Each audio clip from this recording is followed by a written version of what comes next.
Welcome to 2 Cents, everybody. It's January 10th. We're coming to you live Monday morning. If you've never listened to the show, basically we recap the news. It's kind of fun. Movies, TV, the new TV, Netflix and Amazon, all that business, plus some tech stuff always. I'm Brian Gillis. And I'm Steven Maltmanex. We got to start with Star Wars because that's all anybody cares about. The Forkins, that's what they call it on the internet now, those kids. Force Awakens. It did something impressive. It made $41 million, and with that, it's now beaten Avatar to become the highest-grossing domestic feature of all time. This is impressive because it took 2 days times 10. So you're not even listening. You're too busy eating, really? I'm eating a bowl of crow. What? I'm eating a bowl of crow. Yeah. And so you're pantomiming? No, I'm actually eating Raisin Bran. No, I told you that I didn't think it was going to happen, and it did. So I'm eating a bowl of crow here. I know. I was tricking you. I said 2 times 10. It did in 20 days. That's fucking amazing, people. Mm-hmm. It's going to break $1 billion, and I want someone... It's already broken $1 billion. I mean domestically. I think it's going to happen. I'm still a little They have the iffy IMAX there. contract until the end of the month. Mm-hmm. Oscar nominations are going to be announced before the end of the month. So people are going to go, ooh, Harrison Ford is nominated for Best Supporting Actor. You really think that'll happen? No, but it's definitely getting nominated for, cinematography stuff, yeah. and well, it could anyway for cinematography. I don't think cinematography. I mean, I like the look of it, but no, cinematography. No, it's a really good looking movie. I mean, but set design. I mean, score, yeah, definitely. Yeah. Yeah. So it took Avatar 7 months and a re-release to break. What's the number? Let me go back here. Well, it broke. In its first run, it did break 700 million. I'm eating a bowl of Raisin Bran because I don't want the milk to go bad while I'm doing this. So I'm gonna talk like this for a while. I'm pretty sure it broke 700 million in its first run, and then with the re-release added another 20. 10, just 20. Yeah, something like that. It was only an IMAX re-release too, so it wasn't anything big. If you want the number where the monster is currently at, it's 812. And while that's impressive, also kind of cool, The Revenant made $39 million. Yeah. It was pretty close to do number one. Seriously, think about it. Yeah, like it had a number one opening on Friday, and like the real numbers could make it number one. Think about it. The Golden Globes ended, like 2 hours ago now. So you don't think someone could have left their house and went to the theater? I think it's possible. Maybe, or I don't know. You think Disney could have inflated their numbers? Maybe, who knows? But look, no one cares about the Golden Globes, but still winning Best Actor, Drama, Best Director, and Best Drama Picture, like that influences moviegoers. Yeah, it's good for that movie too. Honestly, like it seriously is. I was thinking about it more and more as I'm putting together my list, and I was thinking about cheating and having it tie with Mad Max. Fuck you. No, really, because for me, like, those are, as far as epics that are done, like, on a massive scale, like, just on a filmmaking level, those are my two favorite movies of that year. Yes, it is an epic. Yeah, like, and the scale to the production is impressive. Like, I don't think I'm going to tie them, but they're at least going to be, like, butting neck and neck on the list, I think. What's happening right now is Steve is kind of giving you a sneak peek, hinting at what his top 10 is going to be. We're going to be announcing those on Friday. I'm pretty sure we know. You know what movies are on there for sure because I've talked about like Mad Max. Well, for sure, yeah. We knew that when we saw it, along with everyone else that's on theaters. And I was way too enthusiastic about The Revenant to not have it on there. Don't blame you. It might be on mine, but I doubt it. I highly doubt it. Not even honorable mention, probably. Ouch. Yeah, you said Ridiculous Six was better than. Yes, it was. As a Western, not as a movie. Like, it was more of a Western. Like, in my opinion, The Revenant could take place in any time period and been pretty similar. It could have been a Viking story. I do think it's funny, though. My two favorite $100 million epics that are R-rated this year are. Well, they're both just that. They're R-rated and. Mad Max is barely R. Risks. We've gone over this. No, I think there's one thing. The kill at the end is an R rating, but other than that, I think it could be a PG-13. That one was way too quick that I thought it could have been a PG-13, but there's something that has to do with a fetus that I think just is pretty. I mean, when I saw that, I was cringing, and I think that wait, stop. was one of those moments. We shouldn't have to censor ourselves right now. Because Mad Max Fury Road is on HBO. If you have HBO Go or Now, or you actually have a TV, it premiered on Saturday. Watch the fucking thing. Nice. You need to. It's one of the best movies of the year. If you have a 3D TV, try to auto-convert it. it might work. If you have good auto conversion, that is. Yeah. Yeah, I just used that last night actually for watching Minority Report. It didn't look bad, but That's cool. yeah, no, I mean it looked pretty cool in moments. Moving to something I think Steve is much more like happy about, excited maybe. The Baywatch is over. Transformers 5 is officially going to be directed by his favorite Michael Bay.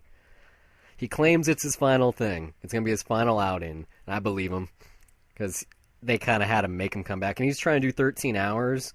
Like, we'll see how people respond to that. Yeah, It might be amazing. You don't know. I mean, I doubt it. It's the fact. Well, maybe not amazing, but I mean, hopefully good. If it doesn't get overtly political and just focuses on just one aspect of the Kind of event like itself, Zero Dark then, 30. It's Yeah, how's it well, going to maybe. happen and do it. Well, I don't know. I'm thinking, Just to this do is the third time that we're getting a movie released like this on the same weekend in January. There was American Sniper last year.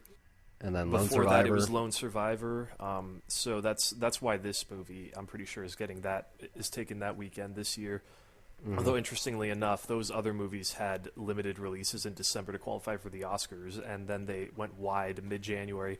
This one is just opening in 2016. It didn't have an Oscar qualifying run, so I don't know what that says about the movie's quality already. Same for Hail Caesar, though. So Yeah, I don't know. Well, I guess we'll see. But I mean, It's the same it's question. Michael Bay. You can't be sure, you know. we'll see. Are you excited about Transformers 5, though? You want to see new kids on the block up top? What if he rides a dinosaur this time? I think after Transformers 4, I've watched that movie, I've rented it, and I've watched the 3D Blu-ray at home, and Was it 3D good? the best I can say about it is just it's a beautiful looking movie, and it's I mean, even by Michael Bay standards, The action Transformium is amazing. Yeah, no, I mean, I was at the Best Buy effects- the other day, and they had it on one of the 4Ks. It looked glorious. Like, it was so pretty. But I mean, that's literally the best you can say. Like, for how I see Michael Bay films, I know that everyone likes to say, oh, they're the exact same goddamn thing. No, to me, the action was a lot slower. I mean, there is a art to how they're edited and how they can be chaotic. And Oh, yeah, I in like the fourth the one, movie. it was just very slow, and the way that it was cut, there was no energy to it that added to the chaos whatsoever. What So I give just, it? I gave it a 2.5. Like, I thought it was better than 3. Then 3, yeah, I highly disagree. I know you No, disagree because you yeah. kind of like 3, but I think it was also the way they sold it to me with the I moon. think that last hour is pretty fucking masterful for what it should be.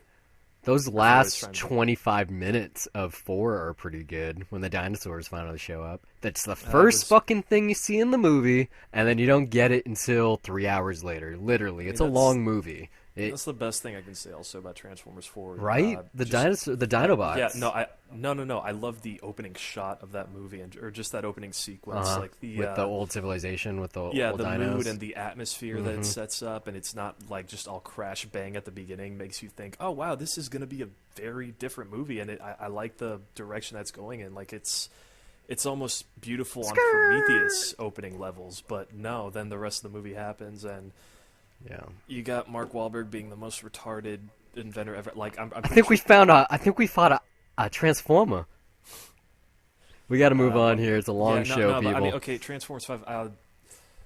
I don't want this to happen with Michael Bay behind it. I want to see him do something else. But here's my one thing that's giving me a little bit of hope is there's different writers.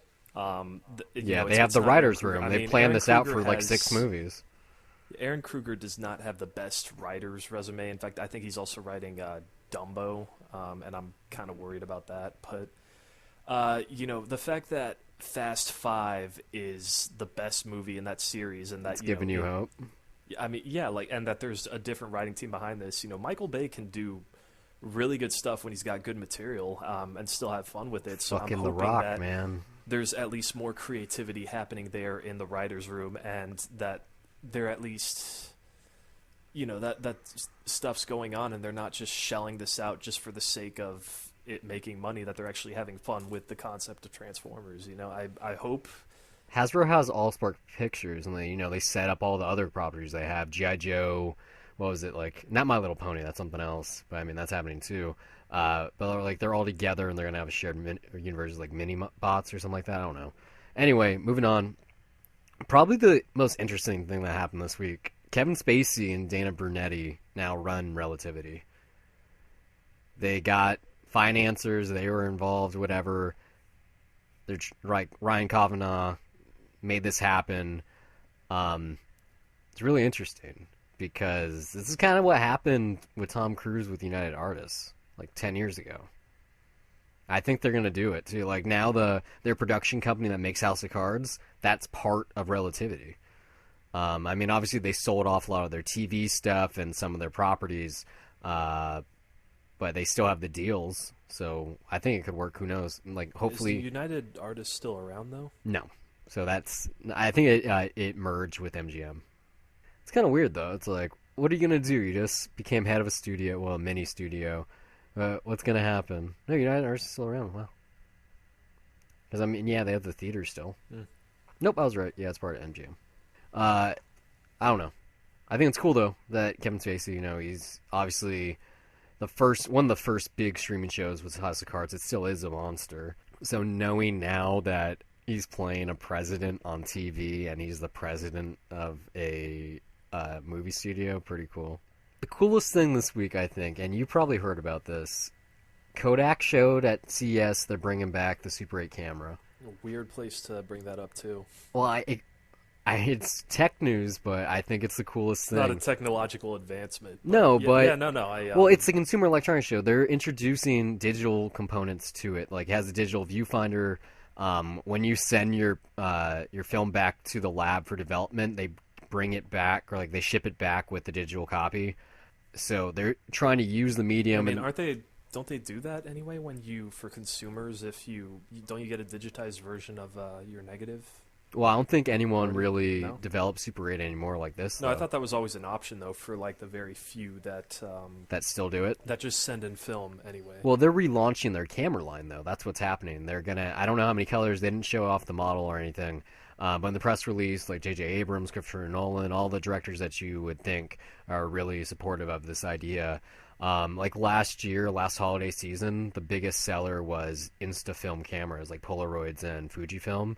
So they're hoping that the hipsters and the people that are into, stuff, like especially film fans that want to make their own home movies, that they can do Super 8. Like, depending on the price point, what it looks like, I might get one. That'd be really cool. Yeah. Like you would, right? I would get 16 millimeter. I don't know if. Well, I don't think they're doing 16. Yeah, no. Super 8. I don't know. Maybe. I mean, well, Super 8 can look good. Mm-hmm. I've seen some Super 8 footage that was scanned at 4K, not played at 4K, but scanned and played back, and it looks fairly good. The idea of using this is the same as recording Snapchats or something. You're at a party, you take it out, record, 15 seconds, put it away. Or whatever. You don't want to waste your money they're on only your like film. 2 minutes, I think. Something like that. They're very short. Yeah, but I mean, it'd be cool, especially like you said, when you get it back, you show the scans and just play it like a slideshow. It'd be really cool if someone developed it at their house at a Black Room. Anyway, VR, as we predicted last week, really big at the show, or not necessarily at the show, but the announcements that happened right around it. So on Wednesday, the Oculus Rift opened to pre-orders. It cost $600 plus tax and shipping. And the first orders that are arriving on March 28th have already sold out, so you have to wait through all the way to May now to get yours. It's going to be available retail in April anyway, so I'm excited about that. I went to Best Buy the other day, like I said earlier, and I was trying on the Samsung Gear VR. Depth of field way better than the Google Cardboard. Like, it's not amazing still, but that's made in cooperation with Samsung. Like, Oculus helped to make it. So really excited to test one of those out. Anyway, in the box, you're getting a mic, the headset. The headset itself, the Rift, has a mic and headphones built in. It comes with an Xbox One controller, the wireless adapter, Oculus Remote, a sensor, eValkyrie, and Lucky's Tale, like a whole bunch of stuff. So you're getting a lot for $600, but there is backlash, and that happens with any announcement for anything. Would you pay $600 for one of these, Steve, if you had a computer that could operate with it? Well, no. No? Not right now, anyway. You'd want to use one, though, right? I would want to test it out if I could, before making that kind of decision, yeah. Well, you can in April. I'm excited. I'm going to, like I said. Something cool that they're doing that they don't have to.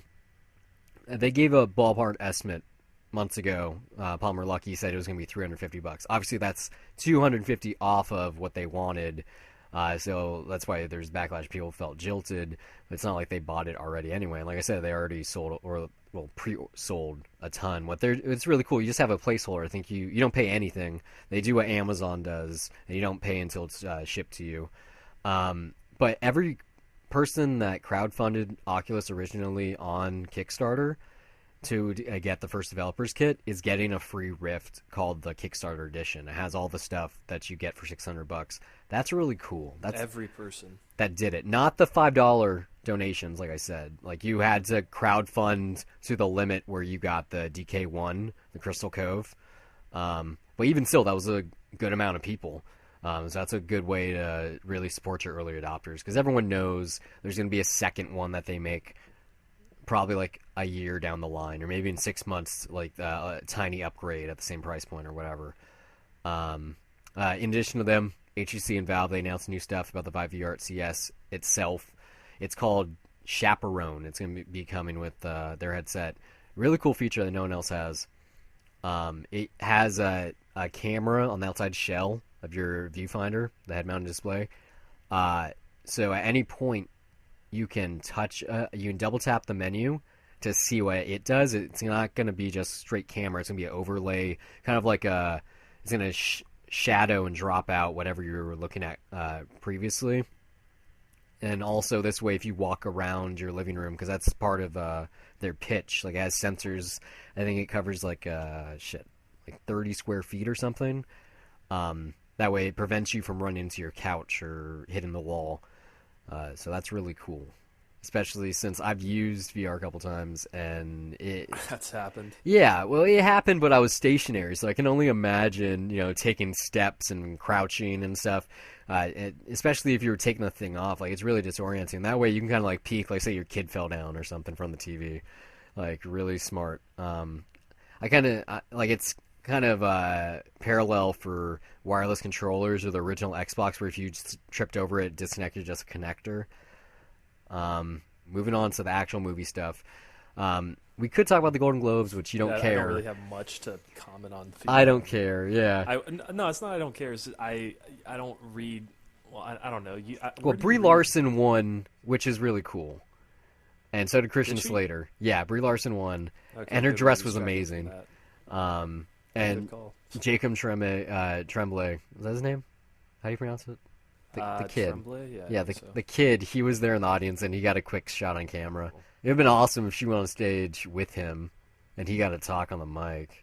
Maybe at the Oscars. Maybe he gets if she wins. I hope he gets nominated. He has to get nominated. Please. I know there's so many good performances, but there's I think that's the one movie where if that wins Best Picture, I know it won't. But that's probably the one where, if I see that on the list, that's probably the one that I would want it to get most, honestly. I saw The Big Short. I texted you this. I think it could win. I don't know. People are liking it. It's important. Recognition. It's still a little too smart for me. I do feel like that. But I did learn a lot, and I'm like, wow, that's really messed up. Like, you wouldn't trust. Yeah, I would definitely watch it again. I was listening to our review where you talked about it, like I said, right before we started recording, and what you said about it, I was like, oh, this is cool. And I remember I recommended you in the moment, Too Big to Fail, the HBO film. I really recommend that now. Everyone, if you've seen The Big Short, go check that out, because it's the other side of the spectrum. It's what the banks are doing, what the government's doing behind the lines to bail them out. So it's like good side. Well, I mean, it's still evil on both sides of the coin. People, betting against the banks to figure out what's happening. Anyway, moving on to movie stuff. Aaron Sorkin won the Golden Globe tonight. Yeah? Yeah. It's pretty cool for Steve Jobs. He's going to be... he's directing something now. Oh, really? Yeah. He's going to be helming an underground poker biopic called Molly's Game that he wrote the script for. It's going to be released by Sony.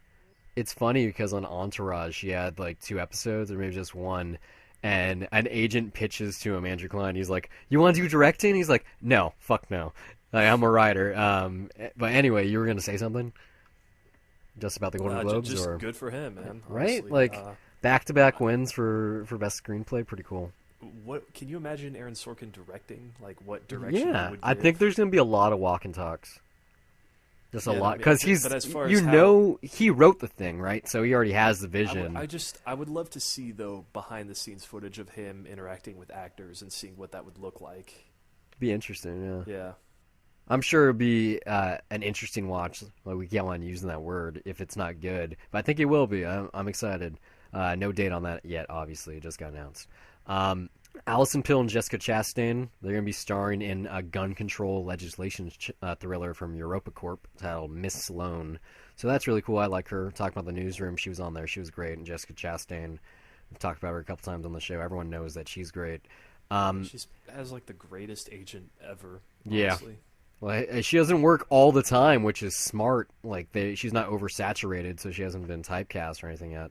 She Yeah. does look a lot like Bryce Dallas Howard, though. I think it's just the hair and how pale they are. I'm still it seems more like she's I don't want to say character actor, but she's always kind of stuck in the supporting role. Yeah, that's fair. Important. She's a roles, really like, strong character, like a very well, not Zero Dark 30. She was the main, but there was such a big ensemble that she kind of got. Yeah. Yeah, Like she has not had that movie where she's frontline and center really. Like Could be she's, this one. Maybe yeah. maybe. Like maybe she's the. I think it actually said that she was the. I think it's a senator or something. I can't remember.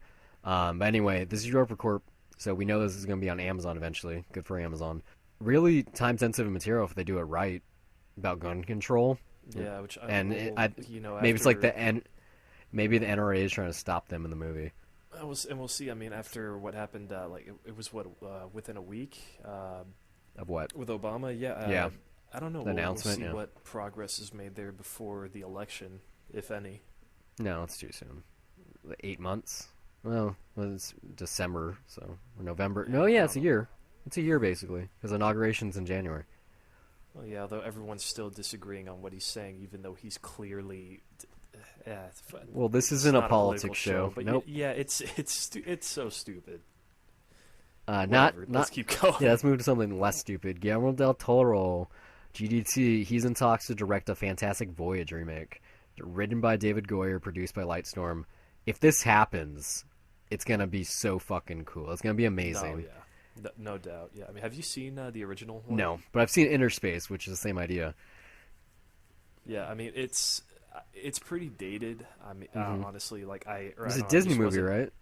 It's a Fox movie. Fox, but it has that yeah, same feel to like 20,000 Leagues. It's I don't know. It doesn't really have that much fun, I don't think. But yeah, like it's very dated, and unless you're in the mood for watching special effects that have like that old-fashioned charm, then you won't really enjoy it that much. But yeah, like an update of that would be really fucking cool because that concept is really really. It's cool. a good concept. Have you seen Inner Yeah. Space? No. Well, we should do a Jet to Cinema for that. It's really fun. Dennis Quaid and Martin Short. DreamWorks, we know you love them. Animation, Do I? anyway, rather. Well, How to Train Your Dragon is like one of your favorite movies. Okay, yeah, well, no, definitely. No, Both of animation, them. They had a lot of good stuff. I still have never seen. Shit, I've seen all the Shreks, but what was it? The Croods, and like I skipped like another one too. Croods is really good. Is it? Is that? Yeah. I think that's on Netflix now. Oh yeah, it's DreamWorks. So yeah. Anyway, they re-upped their deal with Netflix. So I think that's another 2 years, I believe. And they also announced plans for a Voltron series and something called Troll Hunters from Guillermo del Toro.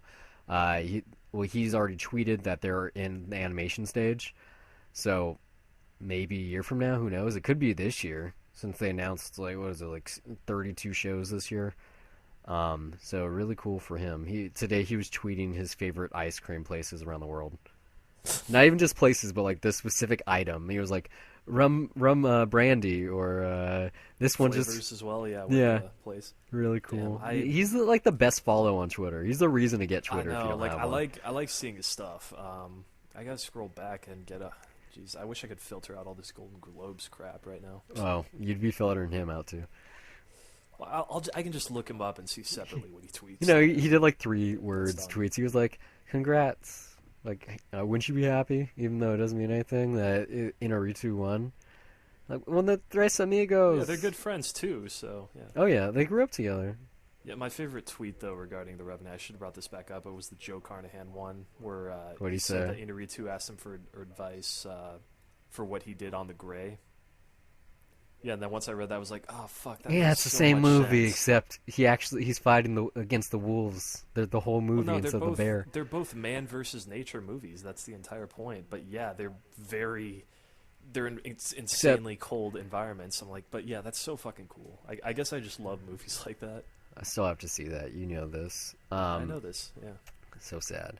Netflix. They announced a couple other things this week, CES and all. Netflix just went live in 120 more countries, which brings the total to 130.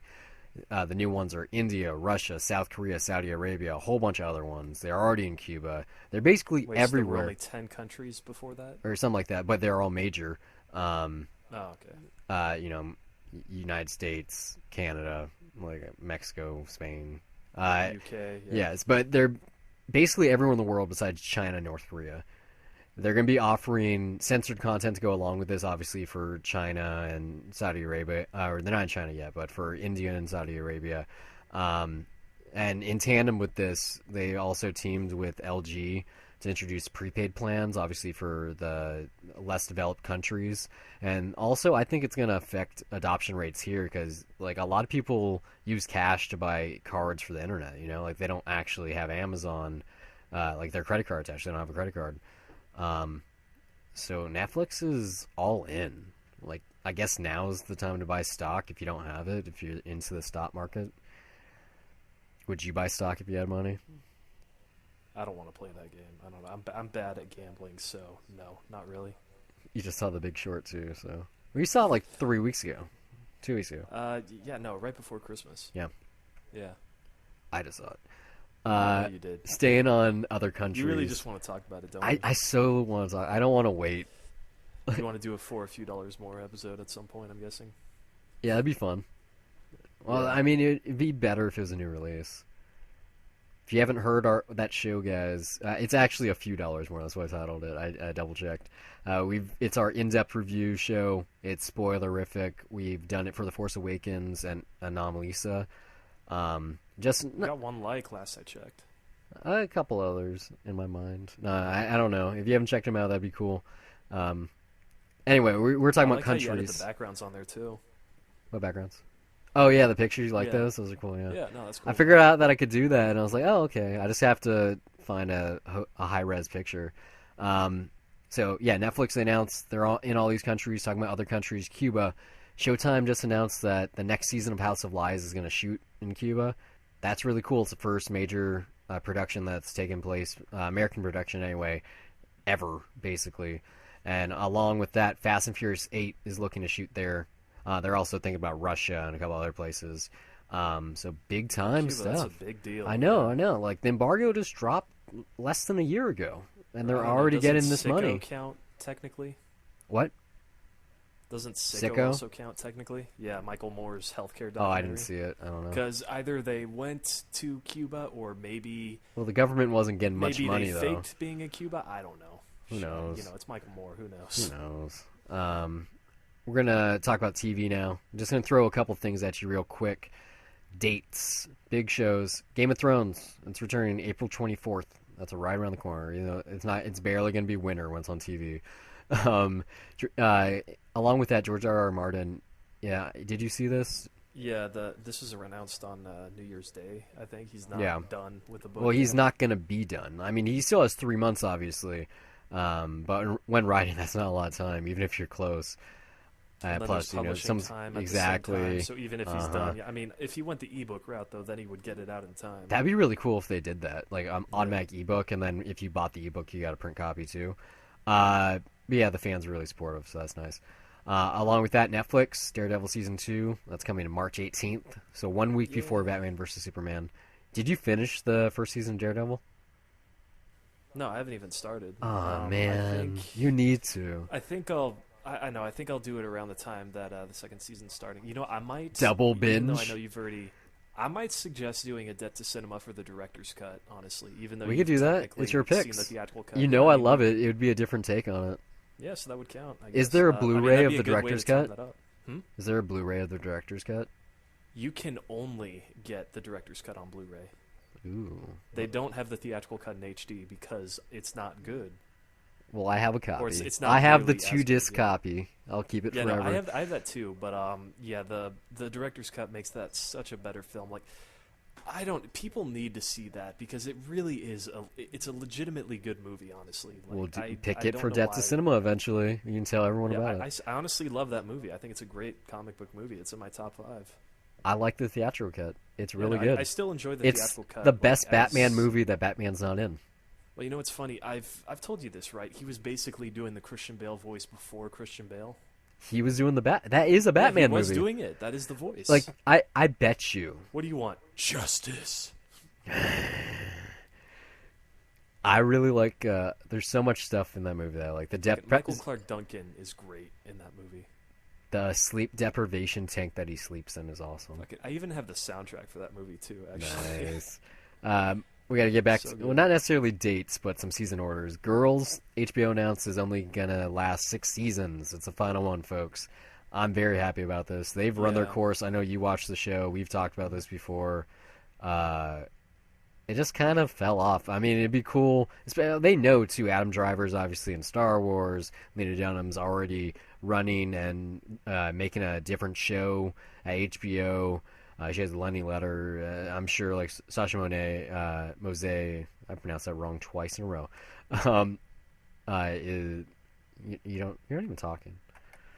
I'm listening. You can't help me out here when I'm trying to get a name right. I don't know her name, man. But I mean, yeah, 6 seasons.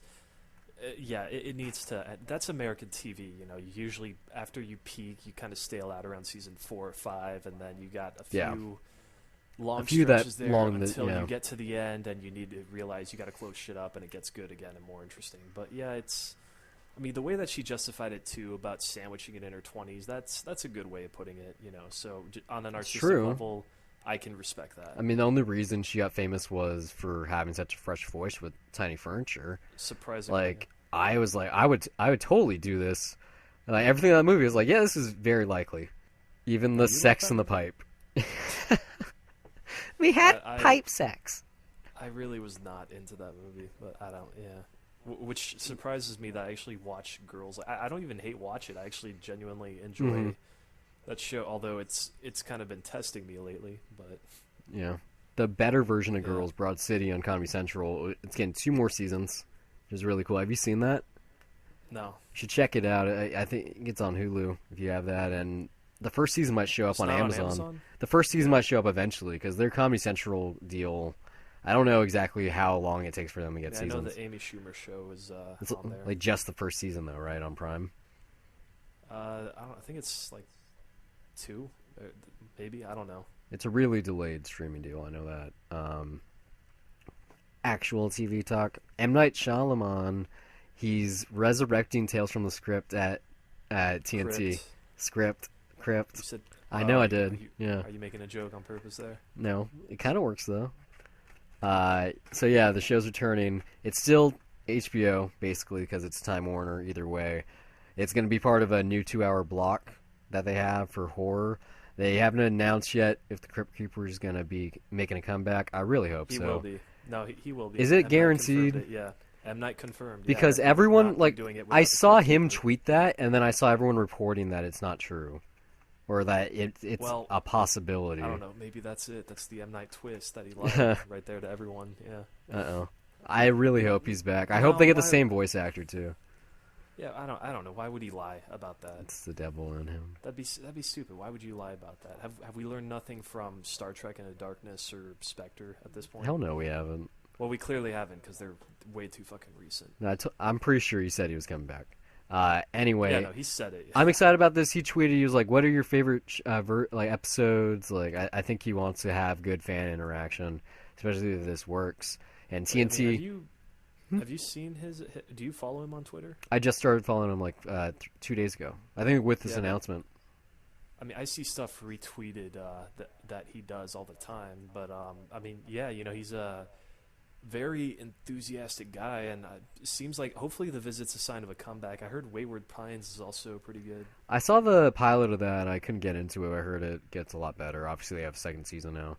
And Kevin Dillon's supposed to be really good. I mean, Matt Dillon, not his brother. Oops. Golden Globes got Entourage on my mind. But yeah, TNT, they got a new president. They're trying to do edgy stuff, and along with that territory is the They're death. trying to do? Well, more edgier stuff. Haven't they always been trying to do that? We know drama. Not, Yeah. I'd say dramatic, edgy. That's the word that they announced because they killed off their Teen Titans show that was in development. I'm pretty sad about this. I hope someone else picks it up. It can't be on the CW because they already have too many WB properties. I mean, DC properties. But it'd be cool if like Cinemax had it. That would work. It'd still be in the Time Warner family. You're gonna love this next one. Max Landis is having another TV show this year. He's written 2, folks. Why am I going to love this? Because we like talking about him. You love Who called him a prima donna? Was it you or was it David last week? I don't know. Could have been me. I might have said something like he's acting like a prima donna after the whole, that whole thing of him not listening to critics and just seeing. I mean, why? I think what it is, because on first response to his stuff, I'm like, yeah, I kind of agree with that. And then he gets attacked by like everyone, and he like slowly explains himself. So I can understand there's people out there that don't buy him with his explanations. I think he should just take a step away from the internet for a while. I think both sides have a point for all of this stuff, yeah. And then both sides go too far also to some extent. It goes both ways. The way I see it is he's larger than life character. He's not a subtle person, and because of that, he says controversial things. And I don't think he means bad. Like not badly. Rather, it's an adverb. That's also the danger of Twitter, though, is that you Definitely, can put an yeah. instantaneous thought, and you don't really think about it. You just put it out there. That's why a lot of people just seem so much dumber on the internet, because they don't take the time to think about what they're saying. And Twitter's it's hard. really hard to do arguments on Twitter. Like I can never follow them either when people have them. I'd love to unless someone puts out like an article where they have all the tweets stacked up from top to bottom, like where you read them in order. That's the only way I can follow them. But having an argument at 140 characters, it's fucking ridiculous, isn't it? Yeah, I really hope this doesn't happen, but there's a rumor spreading that Twitter might increase the character limit to 10,000, which would be really stupid. If they did 400, I think that'd be okay. Because sometimes, it's hard to get a full thought out. You might need a little bit more, but that is the limitations there are also it's smart, pretty nice. Yeah. It makes you say both, something fast. Yeah, I mean, there's both a good side and a bad side to Twitter. A tweet is pretty instant to type it too. So, Anyway, do you watch any of his shows though? Who? Max Landis? Max Landis, yeah. He doesn't have a show yet. I'm saying he's getting 2 this year. He has the one at Sci-Fi that's coming that has a 2-season order, Oh, that and hasn't this been out new yet? one. No. That's what I'm saying. He's having a huge year. This new one is going to be on BBC America. It's an adaptation of Douglas Adams' Dirk Gently character. It's going to be 8-episode mystery. I really want to see this. I want to see this a lot more than his sci-fi show. Apparently, he's been a fan since he was like 12. I read Douglas Adams a little bit when I was in high school. The first 2 Galaxy. No, I read the first 3. I said almost Gardens of the Galaxy. Hitchhiker's Guide to the Galaxy. I still love the opening number to that movie. So long, and thanks for all the fish from the dolphins. Yeah, he was apparently a big fan, or he probably still is. Who knows? He has the show, so it's kind of proof in the pudding. Moving on, though. Robert Redford, he's the next person. He's done a 2-year deal with HBO, a first look deal. So in the past 5 months, they've announced him, Jon Stewart. So yeah, it's a 2-year deal. The difference between him and Jon Stewart is he already has a project lined up. It's a miniseries called The Burgess Brother. It's adapted from the author of Olive Kitteridge, which swept the Emmys last year with Zoe Kazan and a couple other people. I haven't seen it. I need to see it. I know Frances McDormand's in it. She's the one that won Best Actress at the Emmys last year. So yeah, I guess he wants to hit the ground running. This is cool. Hopefully he does something good. Hopefully, it'd be cool if he put himself in a TV movie there. Maybe. I mean, fuck. How old is he? Jesus, I keep I would guess that. 74. I want to say he's getting close to 80 or yeah, maybe. Yeah. But yeah. I mean, he was in something this year. He was in that Nick Nolte hiking movie. Along the Clouds or what was it? Oh yeah, Something like last that? time I saw him in some Yeah, was 79. Captain America. Talking about superhero movies, Guardians of the Galaxy Volume 2. This is really cool.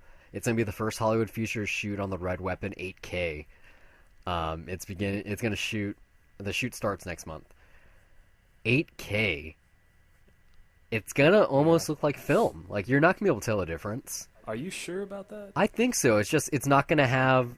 Obviously, there's not gonna be grain. Like you're gonna be able to tell it's a digital, maybe. But in terms of the quality, they make DIs at 4K usually, sometimes 8. This is gonna be native 8K quality. Like they're not gonna have to do that extra step of a DI. It's gonna be the exact same Well, no, thing. it depends. Not all DIs, because like some of them can only output to 2K. Exactly. And I think now that you can get at higher resolutions, then yeah, definitely. But fuck, I don't know if it.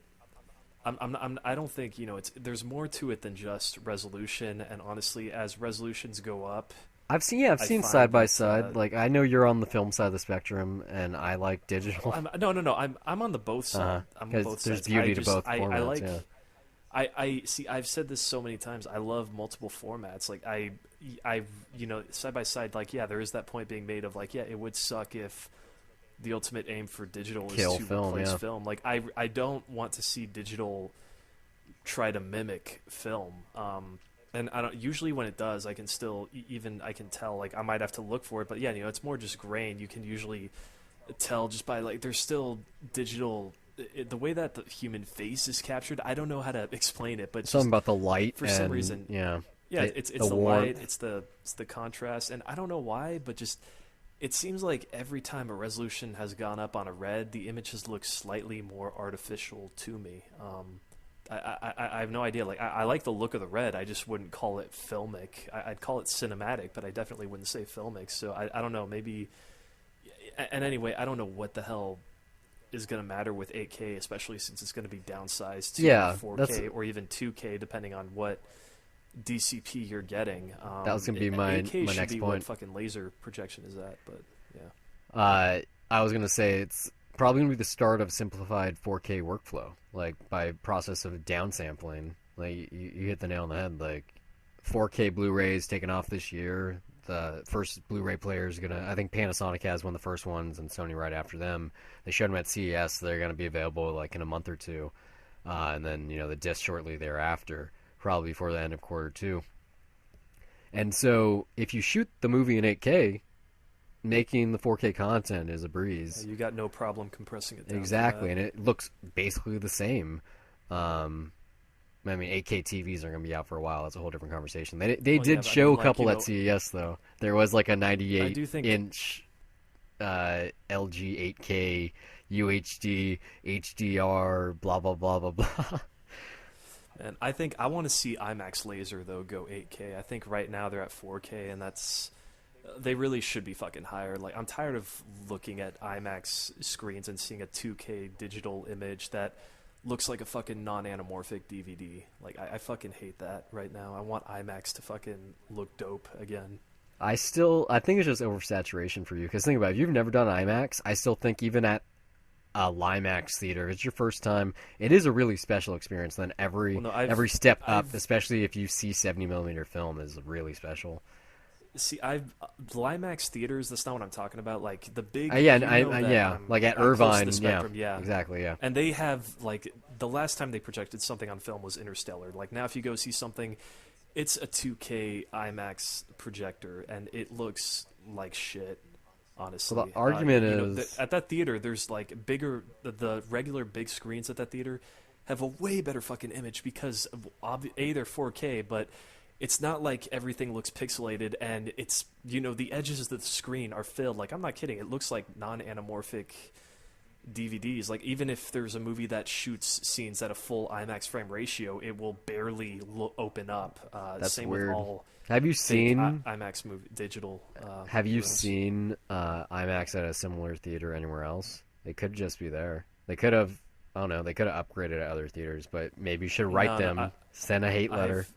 No, well, this has been going on for like 3 years now, and it's an issue that like they can't open it up anymore, otherwise it'll look worse. That's the problem. Like I've bypassed the problem by deciding to sit up closer to the screen so I could still get the IMAX effect, but you know, there's still like it just contrast isn't good at all. It really does look like a DVD, which you know, and I on one side, like I'm okay with getting rid of that if I can sit up close to the screen and still have that overwhelming IMAX effect. It's nice. And you know, a look of a DVD is something that I'm used to because when I try to watch a movie, like unless I'm really fucking bored and just not enjoying the movie, then I'll focus on the technical aspects, get some enjoyment out of that. But you know, the key thing for a movie is like, yeah, I have to be engaged by the story. So you know, it's not like it's a horrible image. It's just by IMAX standards, by what IMAX represents, it's supposed to be the top, you know, the highest of like. The image maximum film presentation, yeah, image, and I mean the sound is still there, but that's supposed to be the peak. And like I'm glad that you know, laser projection when we saw that at which is probably gonna be adapted Chinese real theater. fast. I mean, yeah, like that needs to get around more. I know it finally went to Universal City Walk. It's in the dome, the Cinerama Dome too. Yeah, they got 6K laser, I think, or something like that. I'm curious to check that out. But man, I really want to see digital like move up because it's been at a standstill for way too long, and the only way you could see amazing stuff is about premium pricing, and even then, also premium pricing has shit presentation at a 2K. Well, think IMAX, about it. not anamorphic. The fact that $20, consumers can get 4K in their household basically means that theaters have to do that or better, or why would they leave the house? Especially with VOD content. So it should happen soon if it already hasn't, and it's just a couple theaters the odd man out. Well, the thing is, you know, I think a big part, you know, the one thing that the theatrical experience I think is always going to have on its belt, Popcorn. Even if it's not on a technical level, even if it's not image, then it will always have superior sound, I think. Plus the like, you know, home theater systems are nice, but it's going to be very, very tough to give people an excuse. Well, talking about that on an oral level, just to stay at home, you know. Excited about Guardians of the Galaxy Volume 2. It's going to be in IMAX. Like we said, 8K. Cool stuff. Maybe they can make the tech better so that we can project it at that resolution later. Sony's first batch of Blu-rays, the 4K Blu-rays, are going to be encoded with Dolby Atmos support, along with also having HDR, their own branded version. The idea is that you have a sound bar and then two backs that project the sound up to your ceiling and back down to mimic just bounce it off it. Exactly, yeah. And so it fills the room up to down too. I'd like to try that out, see if it works. I'm very curious to know what. Skeptical almost. Well, I mean, not just that, but like, you know, movies that are being natively mixed in Atmos, it's a good thing. But movies that are like, you know, older movies that are being remixed for it, like, I wonder if it's stuff being added, like kind of like how, you know, you take an old movie and that is sourced from mono mix, and then stereo. You upscale it for a 5.1 or stereo, and you'll have, you know, the music will usually sound a lot nicer and like just really good. But it's the still like on have that old feel. It's on one or two tracks. But then it's like then you'll have also modern sounding sounds in an old fashioned film that just don't mix well and kind of sound weird. You know what I mean? Yeah. Like I hate it when they do. I love it if they keep the mono option in case 5.1 tracks or 7.1 tracks or now Atmos tracks end up sounding way too gimmicky. But I'm curious though, like, because I know, you know, Fifth Element has a Atmos mix that would sound fucking awesome, but so does Dracula. I'm very curious what that would sound like. The Francis Ford version or the original? That's the cool. Francis Ford one. No, not the 1930s. Imagine that. Go see Dracula in Atmos. Imagine. Eventually. There's nothing. No, like all it is just the Black Swan opening music cue, and then pretty much only dialogue. Like even the atmosphere, it's the atmospheric shots. They're all silent, I think. Could scare you. So that would be a completely different movie if they added a mix to that. It's just screams coming from the ceiling. It's like Wilhelm screams constantly. It's the total terror soundtrack. Getting off topic, stay with Sony. Yeah, they I'm just ranting. I watched their press conference. It kind of sucked. Only for the reason that I was expecting them to show off their VR, their PlayStation VR, which obviously wasn't announced earlier, so it didn't happen. Not even a price yet. Whatever, they're taking their time. Hopefully it's less than 600 because then more people would buy it and really like it wouldn't affect the people that weren't buying it already, but might convince other people to stay with them. Anyway, so yeah, they showed off their new 4K TVs. As I mentioned already, it's going to have their own branded HDR. But along with that, it's going to have their answer to UHD streaming. It's going to be called Ultra. The storefront is going to be available on not only the current Sony TVs that have Android TV, but also all the new ones, the next models. So yeah, they have Google's Android TV built in. It's kind of, like using an Amazon Fire TV or the Apple TV with the voice remote and all that stuff. So yeah, like they showed off during the press conference, like all their recent titles, Amazing Spider-Man 2, Elysium, Pixels. Chappie, Pixels, exactly. Like anything that they have from the last year or two. I'm sure Spectre is gonna be on there. It's really tough to think of. And I'm getting off topic, but wow, they don't have that much They don't. catalog yet. No. I mean, Amazing Spider-Man 2 is probably the best looking one of the bunch. Yeah, it's kind of. Well, I mean, Spectre looked really nice too. The opening. Oh yeah, no. So whenever that come, like a year from now or whatever. But yeah, this storefront, I think it's streaming. If not, like download, it wouldn't matter because you have to have really good ISP numbers anyway to watch 4K content. Or you gotta wait, 30 minutes. Yeah. So that's cool. They're like the first people to do that, like the first studio, or they can only be the first studio because they make the tech too. Other CES things, Dolby Vision, the original HDR that was shown off a year ago, has been adopted by Universal and MGM, so all their 4K Blu-rays are going to have that. So yeah, Dolby Vision is supposed to look the best, and I would imagine if something has that, it'll also have a Dolby Atmos track. So, yay. We'll see. The floor models I saw at Best Buy the other day didn't have any HDR equipped television, so who knows when those are actually going to be available in retail. And We're just gonna have to. That's all we can do is wait at this point. what I hope happens is if you have the Blu-ray with HDR, you don't need a TV that's equipped for it. It can do it will work anyway over the new HDMI tech that they have because they have a. You remember when we talked about this? There's going to be like a new certification for 4K HDMI cables or something, which probably just means that it's gold plated. But yeah, the tech industry in Hollywood's really betting on UHD as we are, or I am anyway, when I talk about it. It's funny because it's really all of it's moving so fast, but it seems like every year there's a new standard being met. So, I don't know how we're going to be able to settle on one specific thing. What's funny is it's crazy. People, have I talked to you about this? People don't even understand how slow tech actually moves relative to where it should be. Like 4G, the standard, the name, it literally means 100 megabits per second while moving. I mean, at a standstill, rather. And when moving, it's supposed to be like 20. We're not even near that. Not even with Verizon. And like the FCC was, they told they made some deals or whatever to keep the name working because especially when 4G was first, 5G is gonna be released probably next year, maybe even this year, who knows?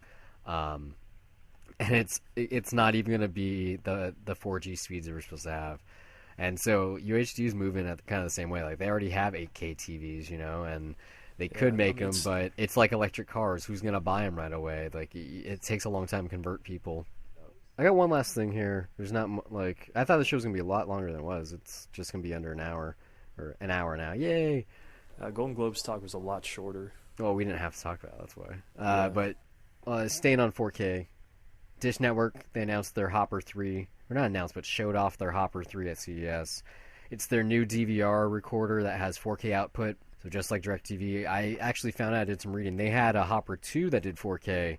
It's just this one has a lot more bells and whistles. It's going to have, especially because they have deals with Netflix and I believe Amazon as well now, where you can, well, Netflix for sure, even MyHopper has it, that you can stream Netflix on the device itself. And so you're going to be able to do Netflix in 4K. They have other VOD partners, most notably Sony. So all the 4K stuff that's on Ultra is also going to be through Dish's Hopper.